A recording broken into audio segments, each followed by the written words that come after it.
March 23rd, 1937, 2:47 a.m. The basement of Small's Paradise was silent, except for the sound of water dripping from a broken pipe. Vincent, the fox, Marino, sat tied to a chair, blood trickling from his split lip, staring at the man who'd just dismantled his entire operation in less than 6 hours. Bumpy Johnson stood 10 feet away, perfectly calm, rolling a cigar between his fingers. Vincent had walked into Harlem 3 months ago with the blessing of Lucky Luciano himself. His mission was simple: infiltrate Bumpy's organization, learn the routes, identify the weak links, and hand it all over to the Italians on a silver platter. He'd been careful, patient, brilliant. He'd gained Bumpy's trust, worked his way up, learned everything. Tonight was supposed to be his final move, the night he delivered Harlem to the mob. Instead, Vincent was tied to a chair, watching Bumpy light that cigar with the same match Vincent had planned to use to burn down Bumpy's counting house. And the 5 words Bumpy said next made Vincent's blood run cold. I knew from day one. What Vincent didn't know, what Lucky Luciano didn't know, was that Bumpy Johnson never trusted anyone, ever. And the 3-month game Vincent thought he was playing, Bumpy had been playing a different game entirely. One that would end with the Italian mob learning a lesson they'd never forget. To understand what happened in that basement, you need to understand Harlem in 1937.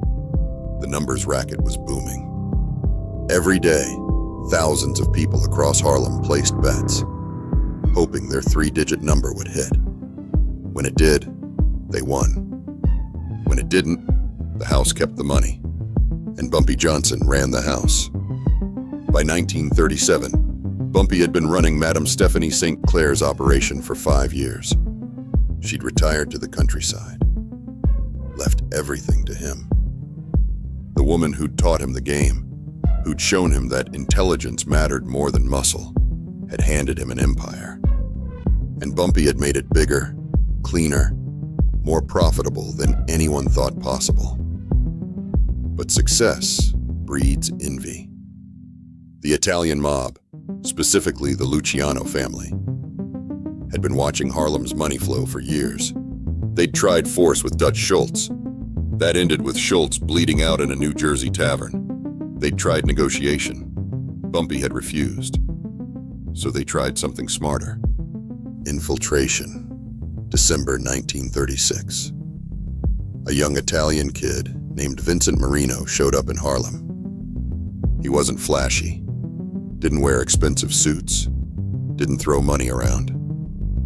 He worked as a runner for one of Bumpy's lieutenants, collecting bets, delivering winnings, keeping his head down. He was good at it. Reliable, quiet, exactly the kind of man Bumpy needed.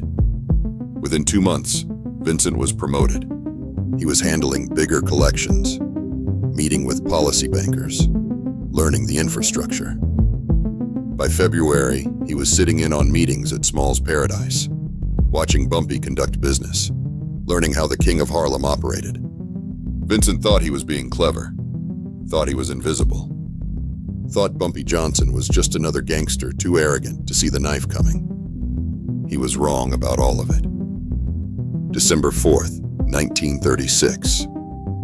The same day, Vincent Marino walked into Bumpy's territory. Bumpy Johnson was sitting in his office above Small's Paradise with a man named Raymond Quick Lewis.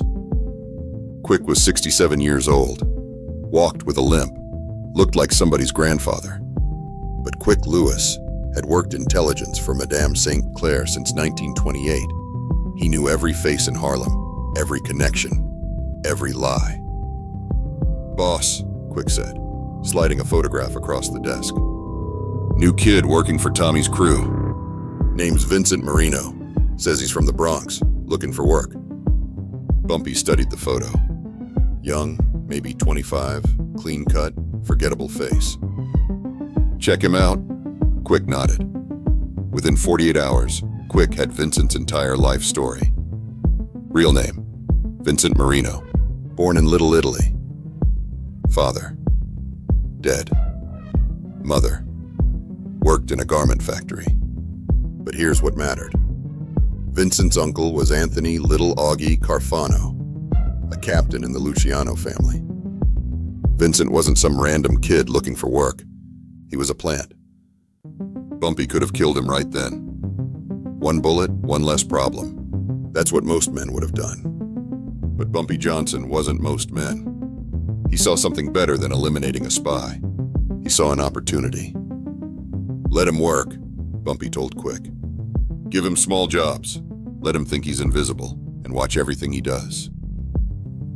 For 3 months, Bumpy watched. He let Vincent collect money, deliver packages, sit in on meetings. He fed Vincent real information mixed with carefully crafted lies. He let Vincent think he was succeeding. And Vincent reported everything back to his handlers. The routes Bumpy's runners used, the locations of counting houses, the names of cops on Bumpy's payroll. All of it flowed back to the Luciano family. All of it was exactly what Bumpy wanted them to know. March 22nd, 1937. Vincent received his final orders. Tomorrow night, 2 a.m., while Bumpy was meeting with a politician at the Cotton Club, Vincent would lead a crew of Italian soldiers to Bumpy's main counting house on 132nd Street. They'd take the cash, burn the records, and disappear. By the time Bumpy found out, the Italians would have everything they needed to take over Harlem's numbers game. Vincent spent that day memorizing every detail. The counting house was in the basement of a tenement building. 2 guards outside, 3 inside. Approximately $50,000 in cash on any given night. The safe combination was known only to Bumpy and his accountant. Vincent had watched that accountant dial it in twice. He had the numbers memorized. At 1:30 a.m. on March 23rd, Vincent met his crew 3 blocks from the target. 6 Italian soldiers, all of them armed, all of them ready. They moved through the dark streets like ghosts. No one saw them, no one stopped them. At 1:58 a.m., they reached the tenement building. The guards were exactly where Vincent said they'd be. 2 men sitting on the stoop, smoking cigarettes. Vincent's crew took them down quietly. No shots fired. Into the building. Down the stairs. The basement door was unlocked, exactly as Vincent said it would be. They stepped inside. The lights came on. 20 guns pointed at Vincent and his crew from every direction. Bumpy's men had been waiting in the dark, waiting for them. Vincent's soldiers dropped their weapons immediately, smart enough to know they were outgunned. But Vincent just stood there, confused, trying to understand how this was possible. That's when Bumpy Johnson walked out of the shadows. He was wearing an immaculate gray suit, crisp white shirt, that trademark fedora. In his hand was a glass of bourbon. He took a slow sip, looked at Vincent like a teacher disappointed in a student. "Vincent," Bumpy said quietly. "Or should I call you Anthony Carfano's nephew?" Vincent's face went pale. "You thought you were smart. Thought you played me for 3 months. Thought you were going to walk in here, take my money, and burn my operation to the ground." Bumpy set down his glass. "Let me tell you what really happened. The guards you took down outside, my men, they let you take them down. This counting house, empty. We moved the real operation 2 weeks ago. That safe you thought you memorized the combination to, we changed it every day, just in case you were watching. And those routes you reported to Luciano, all fake, every single one." Vincent's legs nearly gave out. "But how did I know?" Bumpy smiled. "I knew from day one. Your uncle, Little Augie, he's not as smart as he thinks. The day you showed up in Harlem, I had people checking your background. Took Quick Lewis exactly 48 hours to figure out who you really were. Vincent looked around desperately. His crew was on their knees, hands behind their heads. There was no way out. "So what now?" Vincent asked. "You going to kill us?" "No," Bumpy said. "I'm going to teach you." He gestured to his men. "Take his crew outside. Make sure they get home safe." Vincent's soldiers looked confused, but Bumpy's men ushered them out. Now it was just Vincent, Bumpy, and 4 of Bumpy's most trusted lieutenants. "Sit down," Bumpy ordered, pointing to a chair. Vincent sat. His hands were shaking. Bumpy pulled up another chair, sat directly across from him, close enough that Vincent could smell the bourbon on his breath.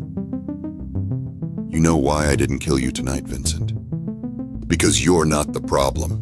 You're just a kid doing what your uncle told you to do. The problem is Lucky Luciano thinking he can take what's mine by sending children to do a man's work." Bumpy leaned forward. "So here's what's going to happen.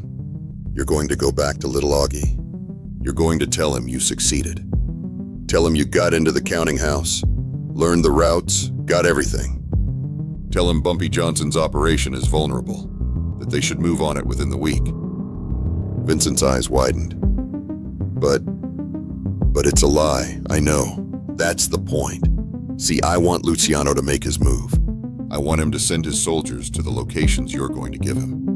And when they get there, they're going to find empty buildings. No money, no records, no operation, just a message. "What message?" Bumpy stood up, looked down at Vincent with those cold, calculating eyes. "That Bumpy Johnson is always 3 moves ahead. That you can't infiltrate what you can't understand. And that Harlem will never, ever belong to the Italians." He pulled out a piece of paper, handed it to Vincent. On it were addresses, fake locations, an entire phantom network. "You memorize these. You tell Luciano these are my real operations. When his men raid them and find nothing, when he realizes he's been played, you tell him one more thing from me." "What's that?" "Tell him if he wants Harlem, he should come himself. Not send boys, not send spies, him face to face, and we'll settle this like men." Vincent took the paper with trembling hands. "And if I don't do this, then I tell Luciano you've been working for me the whole time. I show him the photographs Quick took of you meeting with my accountant. I make it look like you were the double agent. Either way, you're dead. But if you do what I say, you walk away. Your crew walks away. And maybe you learn something about the game you thought you were playing."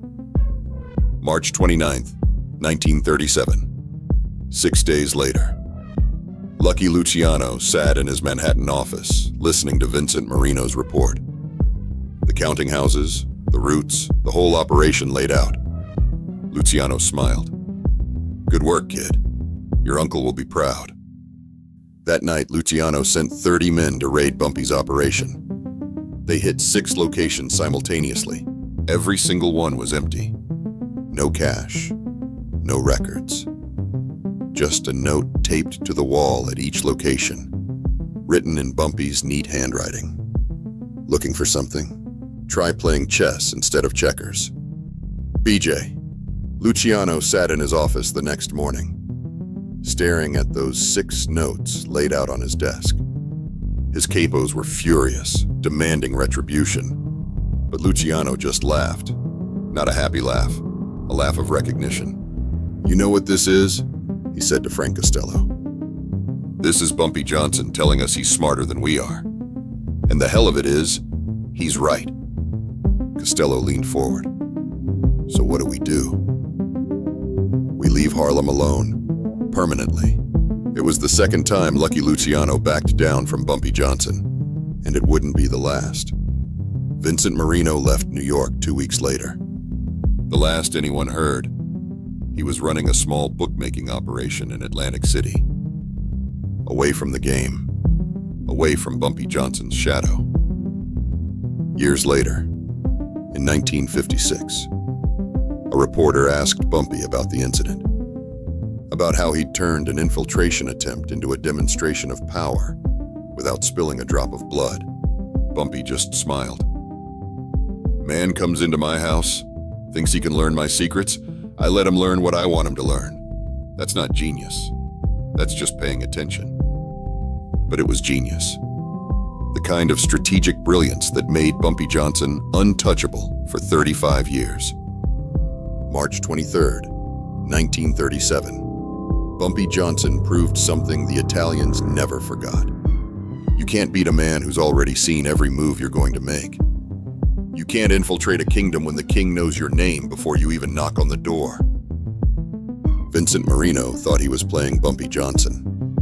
But from the very first day, Bumpy was playing him. And the Italian mob. And the whole game. Because that's what kings do. They don't react. They orchestrate. Bumpy Johnson didn't just protect his empire that night. He expanded it.